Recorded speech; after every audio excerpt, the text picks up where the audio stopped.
주님께서 여러분과 함께 또한 사제의 영과 함께 요한이 전한 거룩한 복음입니다. 주님 영광 받으소서. 그때 예수님께서는 올리브산으로 가셨다. 이른 아침에 예수님께서 다시 성전에 가시니 온 백성이 그분께 모여들었다. 그래서 그분께서는 앉으셔서 그들을 가르치셨다. 그때 율법학자들과 바리사이들이 가늠하다 붙잡힌 여자를 끌고 와서 가운데에 세워놓고 예수님께 말하였다. 스승님, 이 여자가 가늠하다 현장에서 붙잡혔습니다. 모세는 율법에서 이런 여자에게 돌을 던져 죽이라고 우리에게 명령하였습니다. 스승님 생각은 어떠하십니까? 그들은 예수님을 시험하여 고소할 구실을 만들려고 그렇게 말한 것이다. 그러나 예수님께서는 몸을 굽히시어 손가락으로 땅에 무엇인가 쓰기 시작하셨다. 그들이 줄곧 물어대자 예수님께서 몸을 일으키시어 그들에게 이르셨다. 너희 가운데 죄 없는 자가 먼저 저 여자에게 돌을 던져라. 그리고 다시 몸을 굽히시어 땅에 무엇인가 쓰셨다. 그들은 이 말씀을 듣고 나이 많은 자들부터 시작하여 하나씩 떠나갔다. 마침내 예수님만 남으시고 여자는 가운데 그대로 서 있었다. 예수님께서 몸을 일으키시고 그 여자에게 여인아, 그 자들이 어디 있느냐? 너를 단죄한 자가 아무도 없느냐? 하고 물으셨다. 그 여자가 선생님, 아무도 없습니다. 하고 대답하자 예수님께서 이르셨다. 나도 너를 단죄하지 않는다. 가거라. 그리고 이제부터 다시는 죄짓지 마라.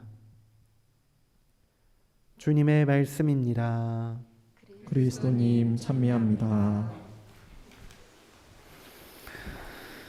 찬미 예수님,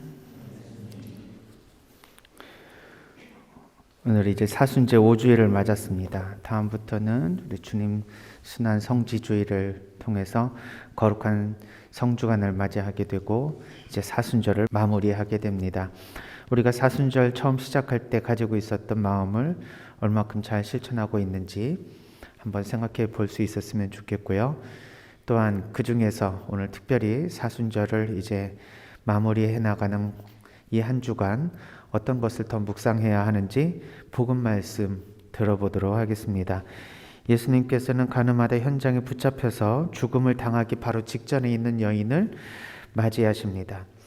사람들은 모세의 율법에 따라서 현장에서 걸린 이 여인을 증인이 곧바로 돌로 쳐 죽일 수 있는 그런 신명기의 법을 근거로 해서 예수님 보고 어떻게 할 것이냐고 물어보죠.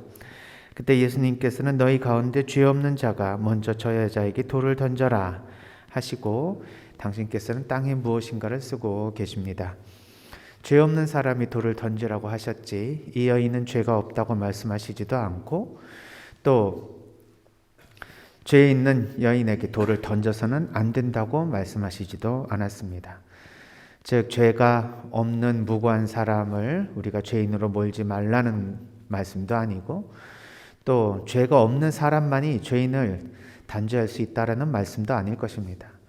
중요한 것은 우리가 판단하고 심판하고 단죄하는 마음보다는 우선적으로 우리의 마음을 한번 되돌아보고 그 마음을 바탕으로 서로에게 더 큰 연민과 자비, 사랑의 마음을 가지라는 말씀일 것입니다. 이런 의미에서 예수님의 가르쳐 주시는 하느님 나라는 예수님 바로 이전에 세례자 요한까지의 구약의 여러 예언자들이 가르쳤던 하느님 나라와 완전히 다르다는 것을 알 수 있습니다. 일단은 하느님 나라에 대한 세례자 요한과 예수 그리스도의 이해가 얼마나 다른지를 한번 보겠습니다. 세례자 요한은 하느님으로 인해 열리는 미래를 다소 위협적인 언어로 표현합니다. 도끼가 이미 나무 뿌리에 닿았으니 좋은 열매를 맺지 않는 나무는 모두 찍혀서 불 속에 던져진다 라는 말로 하느님 나라를 가르치면서 회개하고 속죄하지 않으면 하느님 나라에 들어갈 수 없다는 다소 좀 무서운 하느님의 나라를 강조했습니다. 반면 예수님은 같은 미래를 가르치되 자비로운 하느님으로 말미암아 열리는 미래를 강조하십니다. 예수님은 심판보다 하나님의 자비를 먼저 가르치셨습니다. 예수님은 모든 형태의 차별에 반대하십니다. 에세네파 사람들 기억하실 겁니다. 꿈난 공동체를 이끌고 있었던 엄격주의 수도자들의 모임이었고 세례자요는 바로 이 에세네파에 속해 있지 않나라고 역사가들은 생각합니다. 이 에세네파 사람들은 빛의 자녀와 어둠의 자녀를 명확하게 구분했습니다. 또한 예수님을 그렇게 싫어하던 바리사이들은 거룩한 자와 거룩하지 못한 자를 명확하게 구분했습니다. 그러나 예수님은 이런 이분법을 거절하십니다. 우리가 흔히 쓰는 말 가운데 사필귀정이다, 인과 응보다 하는 말은 분명히 선과 악이 명확하게 구분된다는 이분법적인 가치에 대한 말입니다. 예수님에게 있어서는 죄인이지만 그래도 사랑을 할 수 있고 원수이지만 사랑의 대상이 된다는 다소 모호한 이런 가르침을 통해 이스라엘 백성들이 가지고 있는 이분법적인 가치 판단으로부터 뭔가 새로운 변화를 추구하십니다. 그것은 선과 악을 명확하게 구분하는 것보다는 선과 악을 하나로 통합을 해서 사랑이라고 하는 그 가르침 안에 완성을 시키려고 하시는 이야기입니다. 당시 유다교에서는 하느님이 사랑하는 사람들은 우리도 사랑하지만 하느님이 버린 사람들은 우리도 외면해야 한다고 강조했습니다. 죄인들과 세리들은 하느님이 버린 사람들이었습니다. 따라서 그들과 사귀어서도 안 되고 또 그들과 같이 있다면 그들도 같은 죄인이라고 생각했습니다. 장애인들도 역시 죄를 지었기 때문에 하느님으로부터 벌을 받은 사람들이었습니다. 따라서 죄인이기 때문에 받아들이지 않았던 이러한 꿈난 공동체, 즉 아까 말씀드린 에세네파들은 장애인을 수도자로 자신의 가족으로 받아들이지 않았던 것입니다. 그러나 분명 예수님의 가르침은 이것과는 완전히 달랐습니다. 하나님은 누구 하나 어떤 사람도 버리시는 분이 아닙니다. 오히려 예수님은 나는 의인을 부르러 온 것이 아니라 죄인을 부르러 왔다고 말씀하십니다.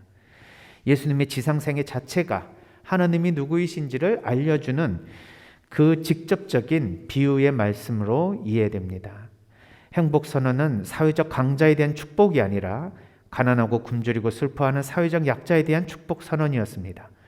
하나님의 나라는 소외되고 버림받은 이들에 대한 예수님의 축복 선언으로부터 시작이 되며 죄인이라고 생각하는 스스로 자신의 죄를 뉘우치는 사람들을 위해 당신께서 직접 이 세상에 오신 것을 알려줍니다.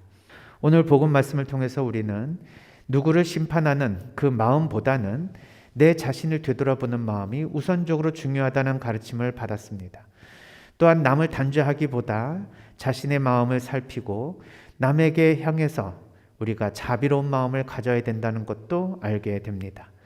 왜냐하면 그것이야말로 우리가 죄인이라는 사실을 깨닫고 우리도 그들을 용서하는 마음으로 하나님으로부터 우리도 용서를 받아야 하기 때문입니다.